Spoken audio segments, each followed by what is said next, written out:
And he says out of hand,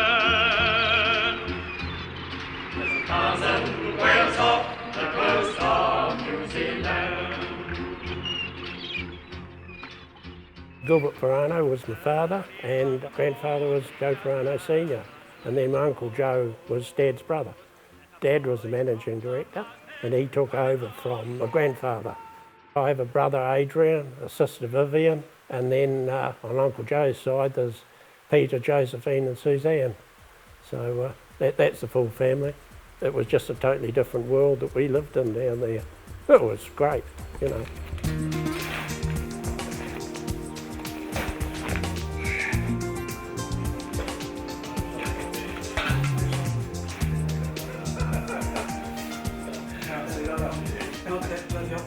Shorts aren't necessary.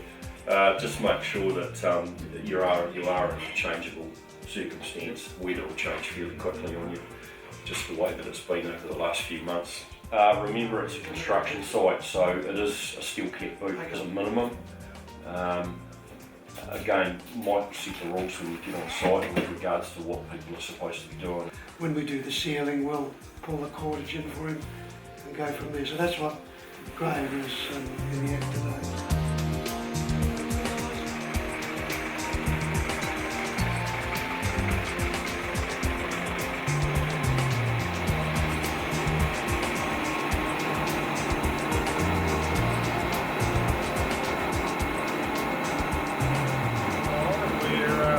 We're just leaving the Tory Channel, the Tory Channel, just going past Back, and we've got about another half hour's travel down to Perano Whaling Station. Estimated 3 weeks, but once we start pulling the linings off, it'll be interesting.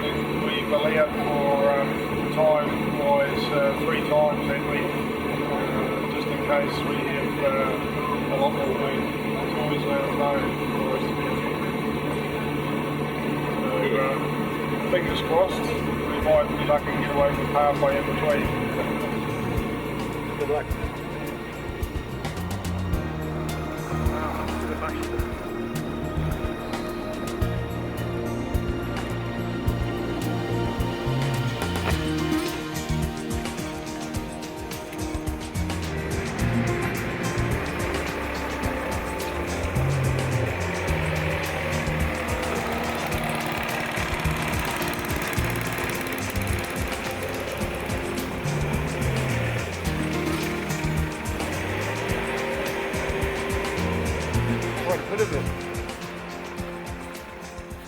Well, the rest of the day is actually sort of settling down. We've got a little shed to put up, sort the gear out, and gradually get ourselves straightened out for the rest of the trip. You can see quite a bit of gear in the background. We've got a bit of tidying up to do before we can put some gear away, but by and large, after all this planning behind the scenes, we're finally on site with the gear, and we'll be into it. The front two will be on a separate circuit, these two will be on a separate circuit, and these two back here will be on a separate circuit. And put a junction box or a breaker box inside the old projection room. What we're going to do here is have a generator set that's going to sit outside. We're going to connect a cable from there to the inside of this old projector room and put some switches in there as long as some circuit breakers, and then from there we're going to run new cable down all the existing lights and replace wiring where we need to, and lampshades, and so it looks like it was as it was originally built. Before the old iron was leaking quite badly, and it was getting into the building. Consequently, the ceiling inside is badly deteriorated with water and such like. So what we have in essence is a complete restoration of the whole of the inside of the building. All the back wall, the side wall is to be completely relined, and certainly the floor The flooring in places is very, very badly rotted, and parts of the flooring will have to be redone as well. So we have got ahead of us quite a massive exercise.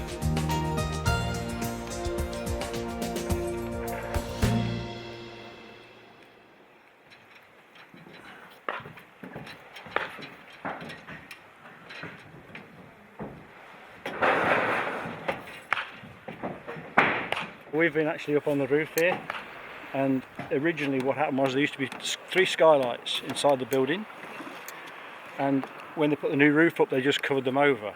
So what we're being given the task to do is just remove some of the sheets and expose the skylights by putting clear plastic in. So we've been doing that for the last day and a half, nearly 2 days, and we should finish, if not late today, early tomorrow. We've been working flat out and made no progress. No progress. It's we found it all in the projector room in the cinema there, and we just pulled it all out and we're trying to work out what it is. This is one of the chainsaws that was used for cutting up the bone so it could be fed into the digester. 2-man operated, and they would carry them. They had a big engine on them, and they would carry them around from bit of whale to bit of whale. So they're obviously very fit guys. And it's really just quite interesting to see what we've got.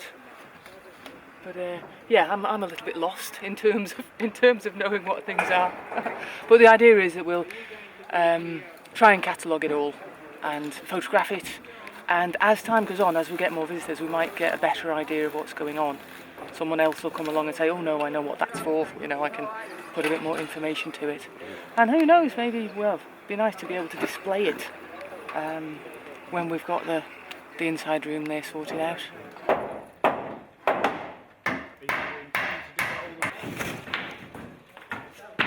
Well, so far so good. Some of the badly deteriorated areas that we viewed from the outside before we started taking iron off, we've opened up, and we're well on the way to getting those very badly deteriorated areas repaired or reinstated. We have struck some unanticipated problems. The top plate on this wall here is completely deteriorated, so we've got to strip the iron back to be able to get onto it. But by and large, progress is good. The team on the inside of the building have almost taken all the alpinics off, so that puts us well on the road. So yeah, progress is good, and I'm very happy.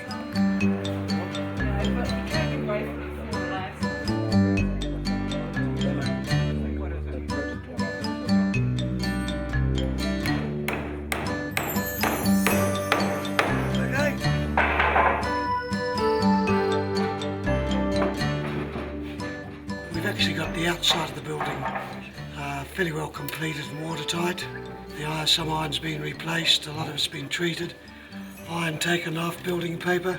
So now we're just gradually working to make a start on the inside, and the inside here is going to be completely relined, repainted and brought back to roughly its original concept. When we opened up this wall, we found that the whole of the top plate, all this area here, was completely rotted away. It was in a very, very bad state, so we've had to replace it right through. Not an easy job. There's a big RSJ here. This had to be propped up out the road, was propped back into its original position, right up there. We've lifted it up about 25 millimetres, but as you can see now, this whole top plate, as we'll call it, has been replaced right through, and we've got this wall back in sound again.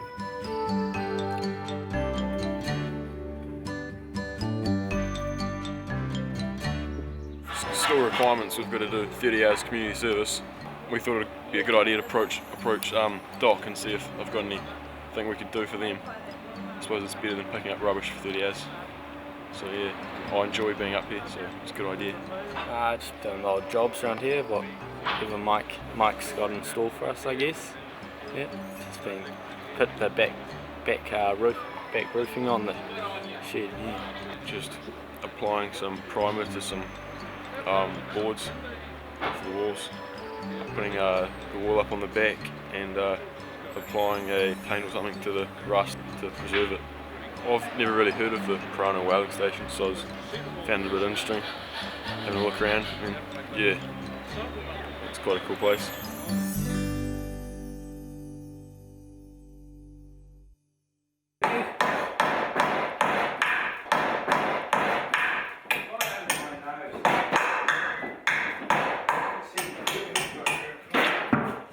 We're now on week 4, and we've got the project to the stage where we're just completing the painting on the interior of the building, and with the exception of the floor to renew, that'll be that phase completed. So we're fairly well up to speed. All the battening has been completed, so yeah, we're in our sort of downtime. We're sort of cleaning up the site, the vegetation, the slash. So everything's coming on quite nicely.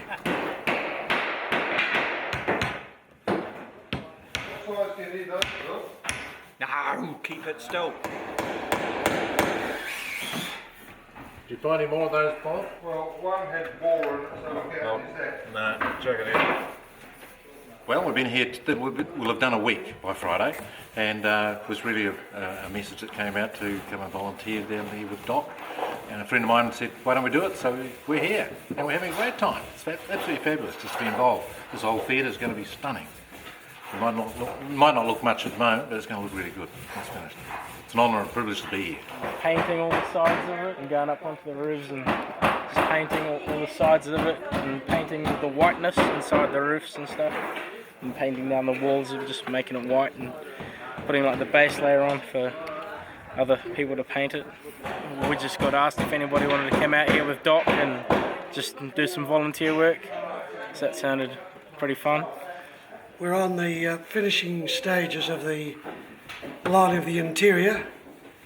We're just putting up all the fashion pieces and bits and pieces in here now, but then we'll go on to the painting of the inside, which will be quite a big job ahead of us there, and it's gone pretty well. I think we've had a good run of volunteers that have worked pretty well, a mixture of skills within those groups, and we've been able to capitalise on that, so it's been very, very good.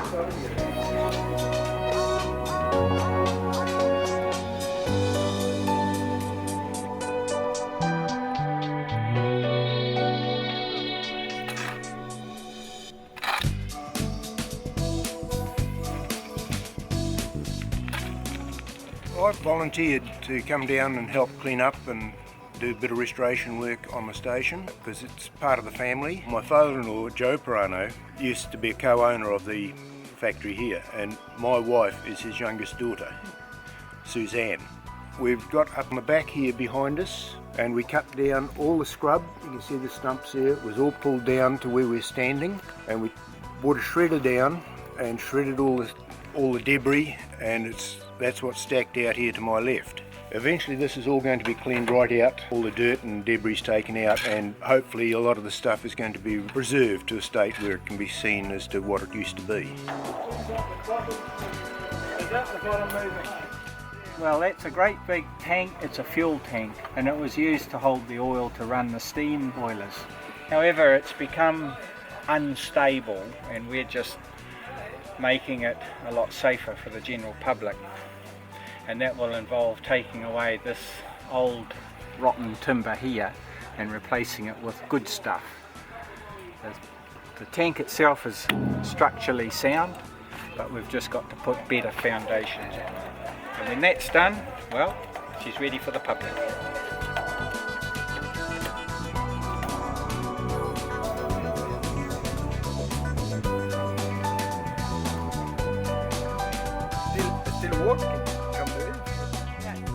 I'm from Spain. I'm for 3 days painting and cleaning all this stuff. Yes, cleaning this with one brush and painting with the product, the special product for the ocean. This probably was for sharpening the shine and the knife and all the stuff for cut the wire. No, he's a neighbor of my wife. I was interested for main thing the Department of Conservation.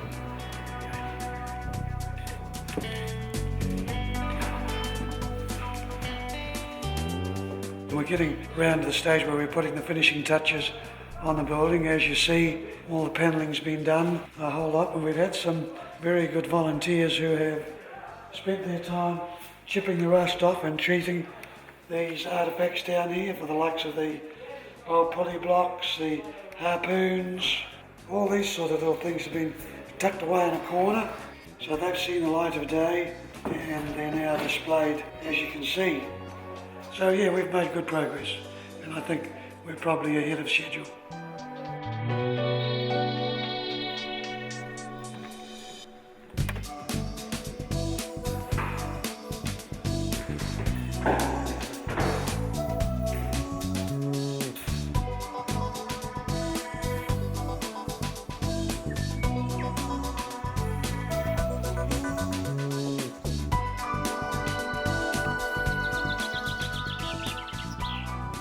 By and large, after 9 weeks, this is week 9 that we've come to. The whole area will get a good hose down, a real good clean up. There's still bits and pieces of machinery to be treated, but by and large, we've got there. And then, of course, the week after next, of course, we give it that final push for the opening on the Saturday the 27th. So, yeah, it's been a very pleasing project. Oh, it's been a thrilling time for me. Really interesting to imagine how it was in those days, simply by looking around and picturing everything working. And now it's history. As you can see right round you, the tanks have been relocated back into what is pretty generally their original position when the works were actually working. And it's pretty much completed now, just a bit of housework left, and that'll be done next week. And then, as far as I'm concerned, it's all ticked off.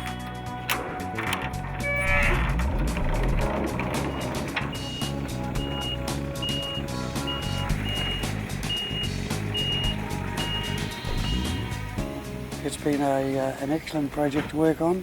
I have done a number of historic projects in the past, and this has been probably one of the better ones to work on. Overall, the project couldn't have achieved what we did in this time if it hadn't been for the volunteer input. So yeah, it's been excellent.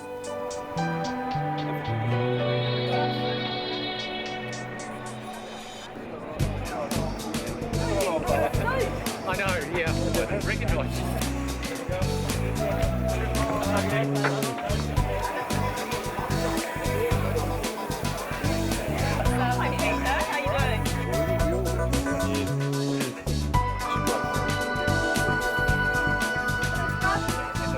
History in terms of New Zealand, certainly New Zealand's European settlement. But this is the most intact of New Zealand's remnant whaling stations. Particular thanks to John and Adrian Perano, to Ted Perano, Basil Jones and Johnny, and all of the other contributors with regards to the whaling fraternity. Thank you very, very much for your involvement. Just on behalf of the descendants of Joe Perano, I wish to thank you all for coming here today. It's great to see this preserved for future generations to come and see. So with that, I'll say thank you. And now it is a great pleasure to declare the theatre part of the Perano Whaling Station restoration now officially open. Thank you very much.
Well, as I said, it's like getting a much more in-focus view of how it once was with the whales, and even just talking to the visitors, the old people that have come here to be interviewed, to getting their stories. Pretty fascinating, some of those stories I've heard, which I wouldn't have otherwise had a chance to get firsthand. So for me, it's I wouldn't have missed this for the world. Yeah, it's great.